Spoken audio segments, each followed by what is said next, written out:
नाम मंथरा मंदमति चेरी ककई केरी गई अजस पेटाढ़ी ताही कर गई गिरा मति फेरी दीख मंथरा नगर बनावा मंगल मंजुल बाज बधावा पूछे सी लोगन का हो छाहू राम तिलक सुनि भाउर दाहू। लोगों से पूछती है मंथरा क्यों मति को फेर कर सरस्वती चली गई और अजस की पिटारी बनाकर चली गई मंथरा को सरस्वती ने। अब इसको बेचैनी होगा, यह झरोखे से बाहर निकली और देख रही है कि कुछ मंगल बाज बज रहे हैं, नगर को सजाया जा रहा है। नगर को सजाया जा रहा है, राजा दान दे रहे हैं, रानियां सब मंगल गा रही हैं, विप्र साधु को पूजा जा रहा है। तो पूछ सी लोगन का उछाहू। अब लोगों से पूछती है कि क्यों इतना उत्साह है आज नगर में, क्या राजा दान दे रहे हैं, क्यों रानियां चौका पुर रही हैं, क्यों नगर सजाए जा रहे हैं, क्या बात है। किसी ने कहा कि कल राम जुराज होंगे। जैसे ही सुनी कि राम जुराज होंगे तो राम जुराज होंगे, ये बात इसको पचा नहीं, पेट में दर्द शुरू हो गया। राम तिलक सुनि भाउर दाहू, इसको दाह हुआ, जलन हुआ। दूसरे का उत्कर्ष दुष्टों को देखा नहीं आता है। राम तिलक सुनि भाउर दाहू, यह दुष्टों का लक्षण है। संत दुख सहहि पर हित लागी, पर दुख हेतु असंत अभागी। दुष्ट लोग दूसरे के दुख का हेतु बन जाते हैं। चूहा से पूछिए कि आपने हजारों का कपड़ा काट दिया, पुस्तक काट दिया, इसमें आपको क्या मिला? तो कहता है कि दांत का खजरी मिट गया। तो उस दांत का खजरी मिटा रहा है चूहा, वैसे ही मंथरा अब राम तिलक सुनकर एकदम उसके अंदर जलने लगा और रोने का नाटक करते हुए सीधे मंथरा महारानी केकई के महल में जाती हैं। केकई के पास क्यों जाती हैं? उनको राम का तिलक सुनना एकदम उन्माद हो गया कि हमको तो भरत प्रिय है। न जाने क्यों तुलसी बाबा ने ऐसा नारियों के चरित्र का चित्रण किया है। ऐसे प्रत्येक मनुष्य का यह स्वभाव होता है कि चार मित्र अगर एक जगह बैठते हैं तो उसमें से एक उनको शत्रु जैसा लगने लगता है। चारों मित्र हैं और एक उनको प्रिय लगने लगता है, और अपने बाग विलास करने के लिए मन जो उसको शत्रु जैसा लगता है उसकी बुराई कहने के लिए एक तीसरा मित्र उसमें खोज लिया जाता है। एक को अच्छा, एक को बुरा, और तीसरे को से सब बात कहा जाता है। यह मनुष्य का मनोविकार है। तो सब रानी रानी हैं, लेकिन कौशीला से क्या जलन है मंथरा को। अब महारानी केकई के महल में जाती है और मुंह बनाए जाती है, ऊर्ध्व श्वास लेती है, आंसू बहाने का नाटक करती है। पूछी कि क्या अनमनी है, लक्ष्मण ने कुछ किया है क्या, क्यों नहीं बोल रही है? सभय रानी कह कहसी कीन कुशल राम महिपाल। क्या राम कुशल हैं, राजा कुशल हैं, क्या कारण है कि तुम मुंह लटकाए फिर रही है? तो बड़ी व्यंगात्मक भाषा में मंथरा कहती है, राम ही छारी कुशल के ही आजू, जे ही जनेसु दे जुवराजू। आज राम को छोड़कर धरती पर कुशल किसका है, जिसको राजा जुराज पद देने जा रहे हैं। भयो को सिली विधियति दाहिन, देखत गर्व रहतुर नाहिन। और कोशिला का तो विधाता ही दाहिने है, उनका गर्भ देखते बनता है। स्त्री है अपने भाषा में कह रही है, जैसे कि सौतिया डाह के लिए कह रहे हैं। लेकिन किसी का विधाता दाहिने होना अच्छा है और किसी का दाहिने होना बुरा है। कौशिला स्त्री है, उनका दाहिने होना अशुभ है, पुरुष का दाहिने होना शुभ है। अब कोशिला के विधि दाहिने हैं, यह भी सरस्वती ही बोल रही है। दाहिने होना स्त्री का अशुभ है, हो सकता है कि 6 दिन के बाद विधवा होना है। इस होनहार व सरस्वती कह रहे हैं कि विधाता कोशिला के दाहिने हैं, लेकिन अपने भाषा में कह रहे हैं कि उनका गर्भ अभिमान इतना बढ़ गया है कि वो दाहिने हैं। और पूत विदेश न सोच तुम्हारे, तुम जाने हो बस ना हमारे। तुम तो यही जानती हो कि राजा मेरे बस में हैं और तुम्हारे पुत्र विदेश में हैं, इसका चिंता नहीं, राम राजा हो रहे हैं। सुनि प्रिय वचन मलिन मन जानी। महारानी केकई इनके प्रिय वचन को सुनकर उतावली हो गई, लेकिन मन मलिन जानकर बेचैन हो गई। अब दोनों एक साथ जान गई। प्रिय वचन सुनी, राम का राजा होना महारानी केकई के लिए बहुत ही बड़ी बात है। सुदिन सुमंगल दायक सोई, तोर कहा फुरी जही दिन होई। वह बहुत ही मंगल का सुमंगल का दिन होगा हे मंथरे, जब राम राजा होंगे। मुंह पर करहि स्नेह विशेषी, मैं करी प्रीति परीक्षा देखी। मैंने तो प्रीत की परीक्षा की है, राम मुझ पर बड़ी स्नेह करते हैं और मेरा तो बहुत दिनों से इच्छा है कि राम राजा हो जाए। यह दिनकर कुल रीति सुहाई, जेठ स्वामी सेवक लघु भाई। बड़ा भाई राजा हो, छोटा भाई सेवक हो, यह तो सूर्य कुल के इक्ष्वाकु वंश का रीति है। महाराज तुम ऐसा क्या कहती हो, लेकिन तुम्हारा वचन तो बड़ी ही प्रिय है। देव मांगो मन भावत आली, जो तुम्हारे मन में जो कुछ भाता है उसको तुम मांग लो। राम तिलक जो साँचे उकाली, मैं कुछ भी देने को तैयार हूँ। चूंकि आप पहला बार यह सुखद समाचार, मंगलमय समाचार, मेरे मन को मोहने वाला समाचार सुना दी कि राम कल राजा होंगे। जैसे ही कहा कि प्राण ते अधिक राम प्रिय मोरे, राम तो हमारे प्राण से प्रिय हैं। अध्यात्म रामायण में लिखा कि सरस्वती को जब भेजा गया था तो एक साथ कहा गया था, देवता लोगों ने यह कहा था कि हे माते, जब बुद्धि फेरना तो मंथरा और केकई का साथ साथ बुद्धि फेर देना। लेकिन यहाँ मानसकार लिखते हैं चौपाई के माध्यम से, पहले मंथरा का फिर बाद में केकई का। तो जब अभी तक केकई का बुद्धि शुद्ध है, फिरा है केवल मंथरा का। तो जब शुद्ध है बुद्धि, तो सुनी प्रिय वचन मलिन मन जानी। कहते काने खोरे कुबर कुटिल कुचाली जानी, तिये विशेष पुनि चेरी, कही भरत मात मुस्कानी। अब मुस्का देती हैं और पुनि अस कबहु कहसी घर फोरी, तो धरी जीभ करा वही तोरी।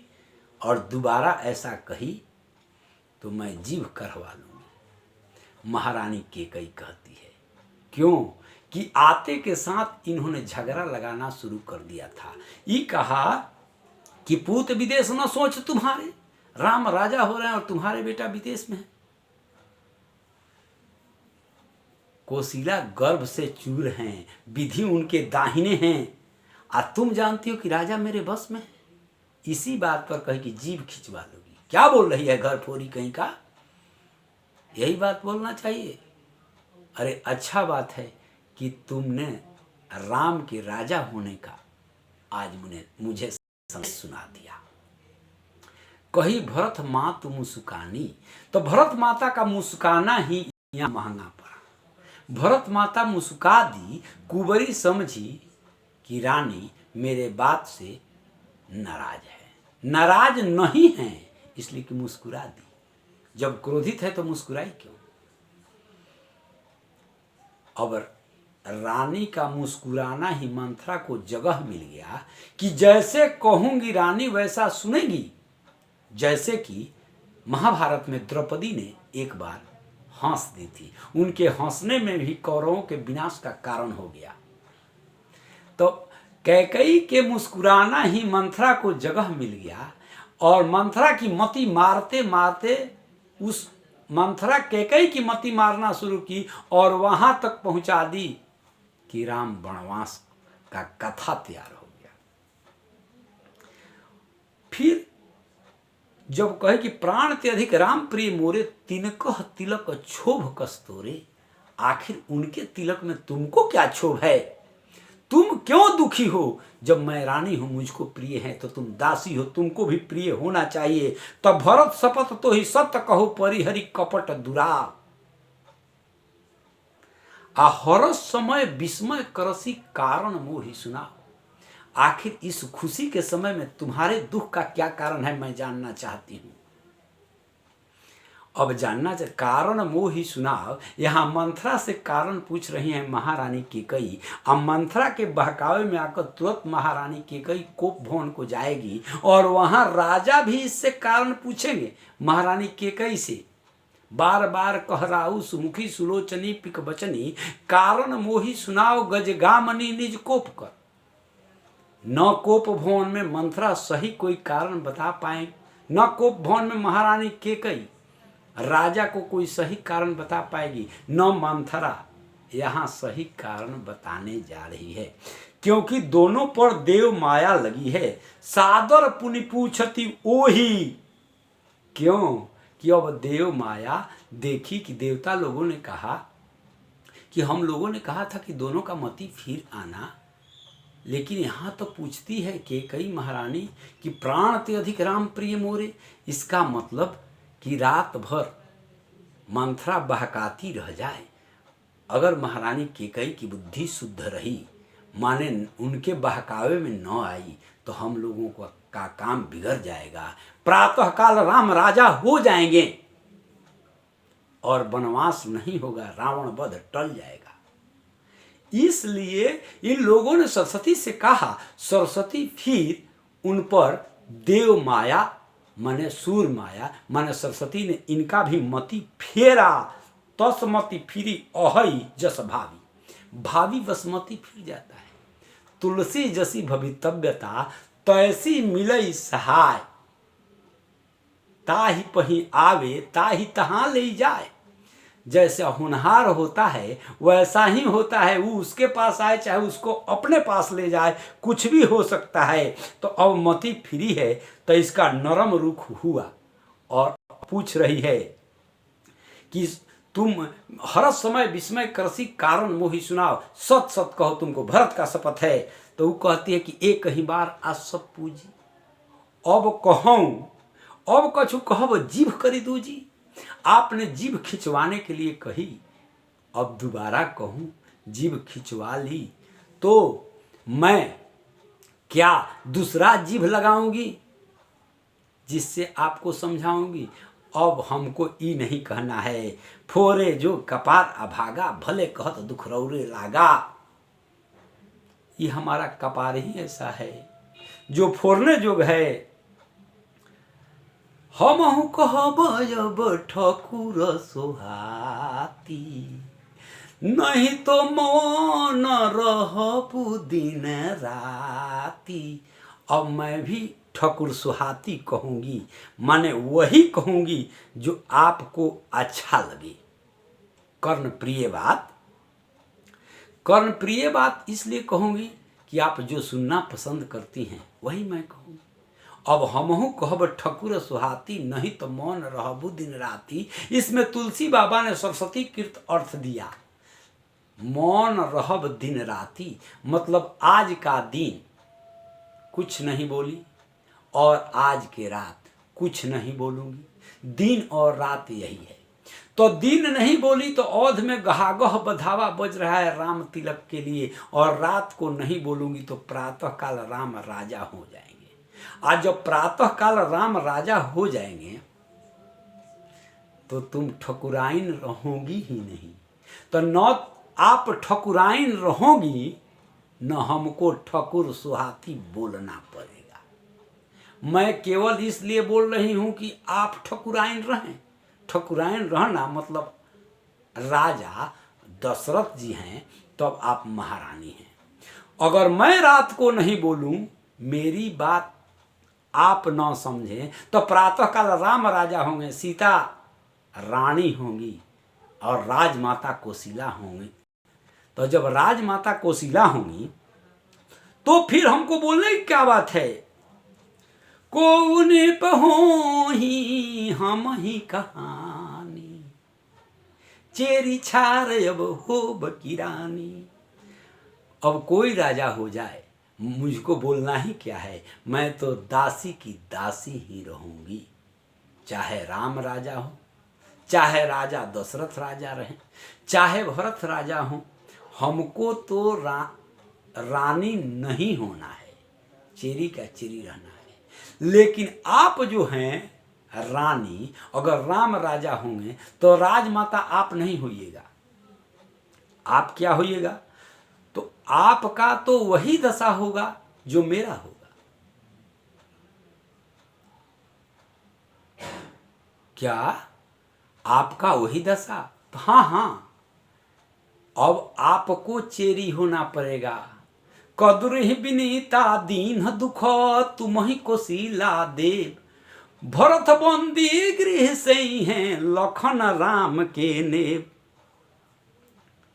कहा कि कद्रु ने विनीता को दुख दिया, सौतिया डाह लगा था, तो वैसे ही आपको कोशिला देंगी। लेकिन फर्क इतना है कि जब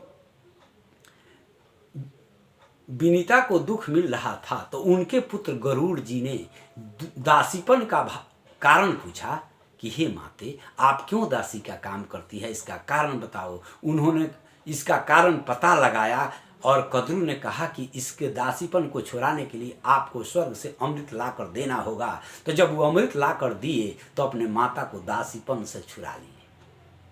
लेकिन यहाँ वो भी संभव नहीं है। भरत बंदी गृह से ही हैं, लखन राम के नेब। लखन नायक होंगे, भरत जेल दिए जाएंगे और आपको माता कौशिला का सेवा करना पड़ेगा। कब तक? तो जेल से भरत न छूटेंगे, न आपके दासीपन को छुड़ाने का कारण पूछेंगे, न आप कभी दासी भाव से छूटिएगा।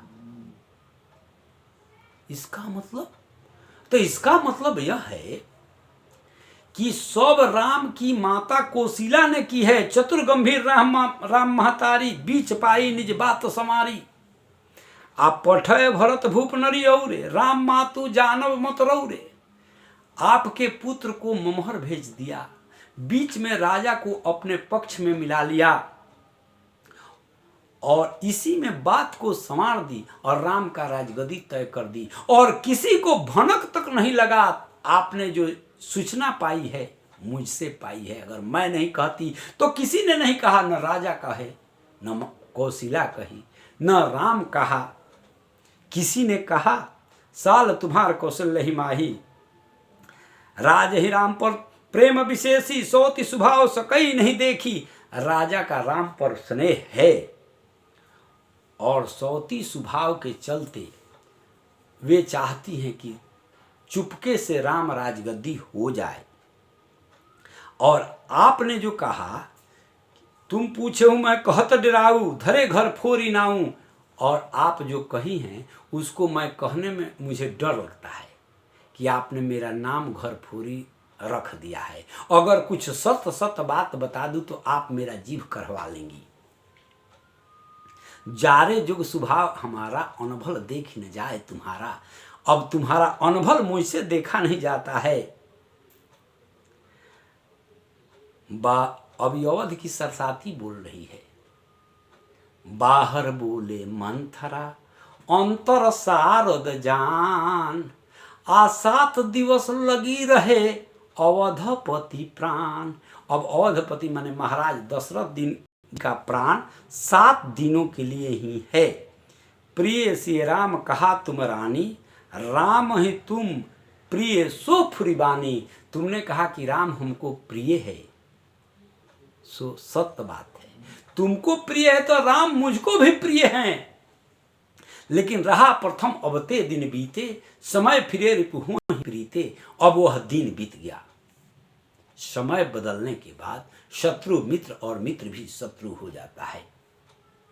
राम तुमसे प्रेम करते थे, यह बाल्यावस्था की बात थी। जब बात्सल में पगी थी तो ममतामयी माँ से प्यार करते थे, यह बात सत्य है।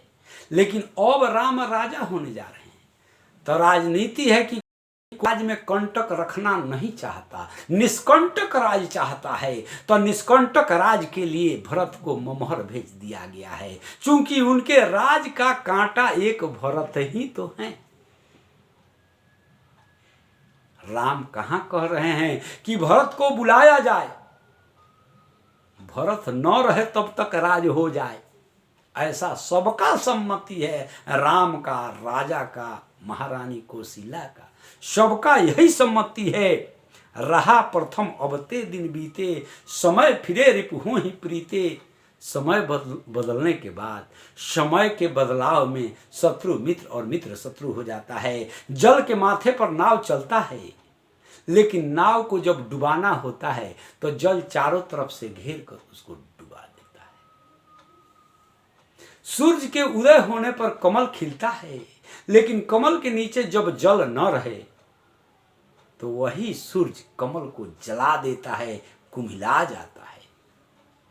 दीप को बारते समय, उदय होने के समय माताएं आंचल से आर करती है, जब पवन का बेग न लग जाए, दीप बढ़ जाए। लेकिन जब उसी दीप को बुझाना होता है तो माताएं उसी आंचल से बुझा देती हैं। वन में जब आग लगता है तो आग का मदद करता है पवन जलाने में, लेकिन दीप को जलाना होता है तो पवन बुझाने में मदद करता है। इसी को कहा कि समय फिरे रिपुहों ही प्रीते, रहा प्रथम अबते दिन बीते। अब वह दिन नहीं रहा, जरी तुम्हारी चहसवती उखारी। जड़ से तुम्हारी शौतीन तुमको उखाड़ कर फेंक देती है।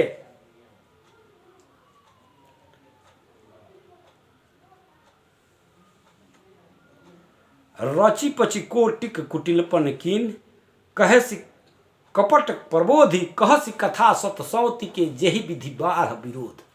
100 सौतीनों की कथा कहती है, राजा चित्रकेतु की कथा कहती हैं जिनको 1 करोड़ रानियां थी।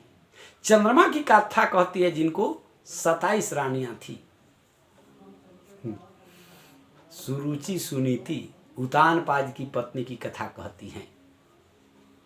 कद्रु विनयता की कथा कहती है। राजा अमरीश की छोटी पत्नी बड़ी प्रिय थी, वैष्णव थी, भक्त थी, एकादशी करती थी, और उनको देखकर सभी सौतियां माने बड़ी रानियां प्रेम करने लगी, और राजा सबसे बराबर प्रेम करते थे। तो अमरीश की पत्नियों की कथा नहीं कहती है, और उन्हीं सौतों की कथा कहती है जिनमें कुछ खटपट था। तब भावी बस प्रतीति उर आई, कहा कि राम माता इतनी चतुर हैं, इतना काम बना लिया राम को राजगद्दी देने के लिए। जबकि सत्य बात यह है कि भरत को ममहर जाने के लिए उनके विवाह के समय के पहले से ही उनके मामा युधाजित आकर बैठे थे। आज सब लोगों की सम्मति लेकर, महारानी केकई की भी, राजा की भी, सबकी सम्मति लेकर भेजा गया था। सत्य यह था। लेकिन मंथरा कैसे सजा रही है कि नहीं, कौशल्या के कहने पर ही ऐसा हुआ है, और यह बात इनको जच जाता है। भावी बस प्रतीति उर आई, पूछ रानी पुनि शपथ दिवाई। का पूछहूँ तुम अस कछु नहीं जाना, निज हित अनहित पशु पहचाना। पशु भी अपना हित और अनहित जानते हैं, आपको कुछ पता नहीं है। भय उपाख दिन सजत समाजू, तुम पाई सुधि मोहिसन आजू। 15 दिनों से यह तैयारी चल रहा था रामराज अभिषेक का, किसी ने आपको बताया क्या? यह मैंने खबर दी है। अगर मैं सूचना न देती तो आपको कुछ पता ही नहीं चलता। राम तिलक जो काली भयऊ, तुम कहो विपत्ति बीज विधि बयऊ। जो सूत सहित करहूं सेवकाई, तो घर रहूं न आन उपाई। पुत्र के साथ आपको सौतीन की सेवा करना ही पड़ेगा। यदि आप पुत्र के साथ सौतीन की सेवा की तो घर रहिएगा, वरना आप घर से निकाली जाइएगा। सुनी मंथरा बात तुरफूरी, दाहिन आंख नित फर कई मोरी। अब कहता है कि हे मंथरा, तुम्हारा बात बिल्कुल सत्य है, मेरा दाहिना आंख फरक रहा है। देखिए, उधर कहा था कि विधि दाहिने हो गए हैं कौशल्या की, अभी कह रहा है कि दाहिना आंख फरक रहा है कैकई के। अब इनका भी दाहिना फरकने लगा, और दाहिना स्त्रियों के लिए अशुभ है। अशुभ है माने दोनों को विधवा होना है, सभी रानियां विधवा होगी, इसीलिए दाहिना फरक रहा है। कहा कि नैहर जन्म भर बरु जाई, जियत न करबी सौती सेवकाई। सौतीन की सेवा मैं करूंगी, ऐसा नहीं हो सकता है। भले नैहर जाकर रहूंगी, परौ कूपतौ वचन पर पूत पति त्यागी। आपके वचन पर अब मैं पूत पति को छोड़ दूंगी। हाँ, सरस्वती बुलवा रही हैं, पुत्र तो इनको ही छोड़ेंगे, आप पति भी इन्हीं को छोड़ेंगे, लेकिन अभी करेंगे मैं पुत पति त्यागी। तेरे वचन पर हे मंथरा, तोरे समान मेरा कोई हित नहीं है। तो ही सम हित न मोर संसारा, बहे जात को भैसी अधारा। जौलो के कई जियती रही, तौलो बात मातु सु न भरत भूली कही। दुहावली में तो अब ऐसा ऐसा कह रही है कि हमने जब से सुना है तब मेरा भूख मर गया है। मंथरा कह रही है कि भूख न बासर निंद न जामनी, पूछे गुण रेखतिर खांची, भरत भुआल होई है यह साची। मैंने गुणियों से पूछा है कि भरत राजा होंगे, भरत राजा होंगे। तो हाँ, मैंने गुणियों से पूछा है, ज्योतिषी लोग कहे हैं ऐसा रेखा खींचकर कि भरत राजा होंगे। तो भामिनी करहु तो कहूँ उपाय। अगर हे रानी करोगी तो उपाय मैं बता सकती हूं। अब तो रानी पूरा मंथरा के बस हो चली थी, सब बात उनको सच सच बैठ गया था। कही कि बोलिए भाई क्या करना है। तो कहूँ तो करो उपाय, करहूँ तो कहूँ उपाय। कहा कि दुई वरदान भूप संथाती, मांगहूँ आज जुरावहूँ छाती। अरे आप ही से मैंने सुना था कि राजा के पास 2 वर आपके बाकी हैं। तो दुई वरदान भूप संथाती, मांगहूँ आज जुरावहूँ छाती। वह दिन आ गया है, आज के रात में ही मांगना पड़ेगा, और आज के रात में मांगने से आपका छाती ठंडा हो जाएगा। जैसे कि मेरा कलेजा जल रहा है राम राज अभिषेक सुनकर। दुई वरदान भूपसत हाथी, मांगहूँ आज जुरावहूँ छाती। छाती जुराना क्या है? तो जैसे कि कौशिला ने आपके लिए उल्टा सोचा है, वैसे ही आप उनके पलटी उल्टा कर दीजिए। क्या उल्टा? सूत ही राज राम बनवासु, देहु लेहु सब सवती हुलासु। अपने पुत्र का राज मांगो। 2 वरदान जो थाती है उसमें 2 वरदान में यही मांगना है कि मेरे पुत्र भरत का राजा होगा। सूत ही राज राम बनवासु, और राम को वनवास मांगो, राम को वनवास मांगो। जैसे वो समझते हैं कि निष्कंटक राज रहे, भरत यहाँ नहीं है तब तक राजगद्दी हो जाए, तो आप भी ऐसा ही मांगिए कि राम वन में रहें तब तक भरत का राज हो। और तो सूत ही राज राम बनवासु, आ भूपति राम शपथ जब करई, तब मांगहु जही वचन न टरई। याद रहे कि राजा जब तक राम का शपथ नहीं करते हैं तब तक वरदान नहीं मांगना है, तब तक वरदान नहीं मांगना है। इसका मतलब क्या कि कह सकते हैं कि राम का राज्याभिषेक हो जाने दीजिए, 2 वरदान के बदले 4 वरदान दे देंगे, 2 दिन बाद मांग लीजिएगा, दूसरे दिन मांग लीजिएगा, छोड़िए आज मंगलमय दिन है। तो उनके बहकावे में नहीं आना है। होई अकाज आज निशि बीते, अगर आज रात बीत गया तो अकाज हो जाएगा। अकाज होना मतलब हमारा काम नहीं होगा, उनका काम हो जाएगा। हम चाहते हैं कि अकाज हो जाए, उनका काज न हो और मेरा काज हो जाए। होई अकाज आज निशि बीते, आज का रात मत बीतने दीजिए। वचन मोर प्रिय मानहु जीते, प्राण से अधिक प्रिय मेरे बात को मानो। आज ही मांगना है, 2 वरदान मांगना है। वहां मैं नहीं रहूंगी, संभाल लो इस बात को। आज का रात व्यर्थ नहीं जाना चाहिए, रात भर की बात है। और गांठ पार लो कि जब तक भूपति राम शपथ न करई, जब तक राजा राम का शपथ न खा जाए तब तक वरदान नहीं मांगना है। और जब शपथ खा जाए तब अपने पुत्र का राज और राम का वनवास मांगना है। इस तरह से जब उनको तैयार की तो महारानी कैकेयी कोप भवन में जाने को तैयार हो गई। शेष कथा अगले एपिसोड में।